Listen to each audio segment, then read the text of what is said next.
Okay, so here's the question.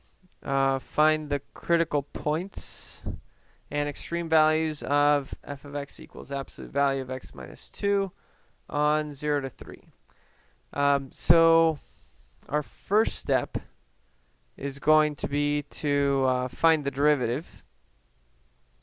And to find the derivative of an absolute value function, well, we have to turn it into a piecewise function. And so remember that this guy, absolute value of x minus 2, we have to split it up into two parts. One is the positive part, which is just x minus 2.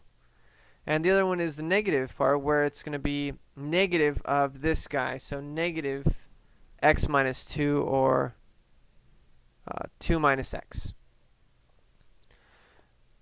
Okay, now for this guy, this part, this is true when x minus 2 is greater than 0, which means that whenever x is greater than 2, that's when we're going to use x minus 2, because basically the inside is going to be positive, and then you don't have to worry about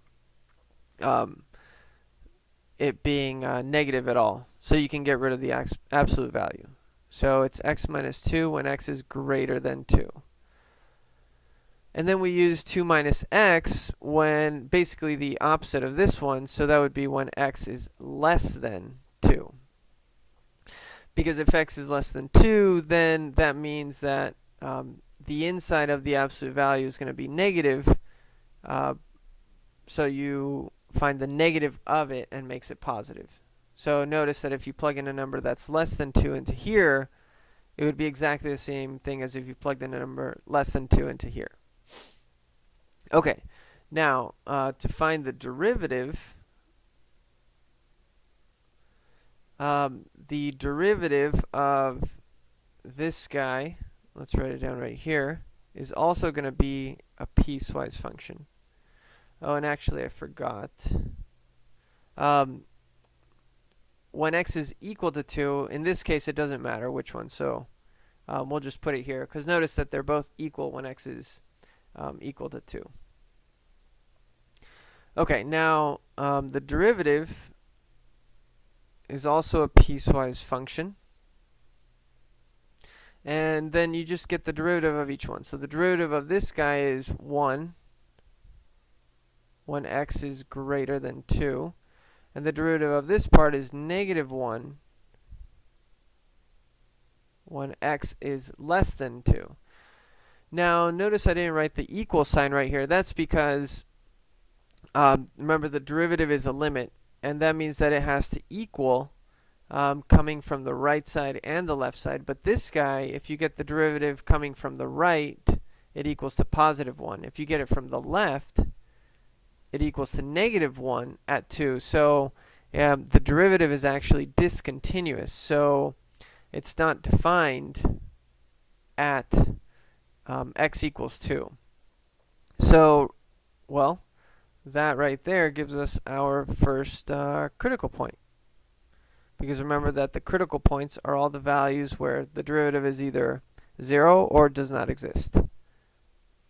So x equals 2 is our critical point. Now, where does the derivative equal to 0? There isn't any place, because it either equals to 1 or negative 1. So our only critical point is 2. Okay. So then, remember, since we're looking for the absolute maximum and minimum, what we're going to do is we're going to plug a couple things. The critical point,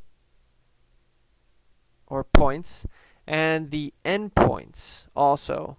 Those are going to get plugged into the original function. Remember, the goal is that we're looking for which one's the absolute largest or absolute smallest. So in other words, we're going to compare the y values of all of these guys. So that's why we plug in these three into the original function. Then we're going to compare the y values. Okay, so for this first one, I get an absolute value of 2 minus 2, which is 0. If I plug in 0, I get absolute value of 0 minus 2, which is equal to absolute value of negative 2, which is just 2. And if I plug in 3, I get absolute value of 3 minus 2, which is just equal to 1. Okay, and then we pick them. So the absolute minimum would be this guy because that's the smallest one. You guys like my asparagus color? Absolute minimum occurs at the point x equals 2, y equals 0. And then the absolute maximum would be this guy right here when x equals 0 and y equals 2. And that's it. So we found the absolute minimum and the absolute maximum.